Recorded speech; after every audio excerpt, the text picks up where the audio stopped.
dalam arti dia kemudian masuk di dalam. Jadi gini, orang masuk dalam sistem tuh ada orang yang masuk di dalam sistem, ada orang yang diberikan kekuasaan untuk mengubah sistem. Contoh. Nah itu kekuasaan untuk merubah sistem. Nah kalau itu bisa.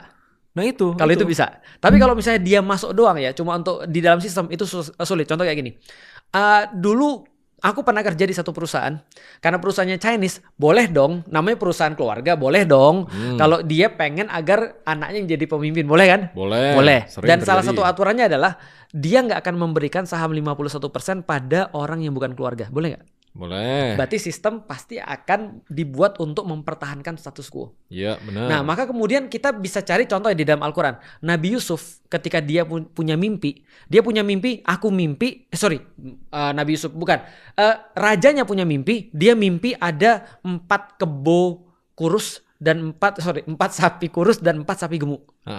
4, astagfirullah. Nanti orang protes. 7 sapi kurus dan 7 sapi gemuk. Ganjil intinya. Iya 7. Okay. Dan ada 7 batang gandum yang banyak dan 7 batang gandum yang kering. Ketika kemudian raja ini mimpi, nggak ada yang bisa tahu mimpi dia. Nabi Yusuf tahu. Dia bilang akan datang 7 tahun paceklik, famine. Ya paceklik. Gue udah tahu. Okay. Dan 7 tahun yang berkelimpahan. Jadi 7 tahun berkelimpahan dulu, baru 7 tahun paceklik. Jadi lu bayangin, kalau lu adalah Bulog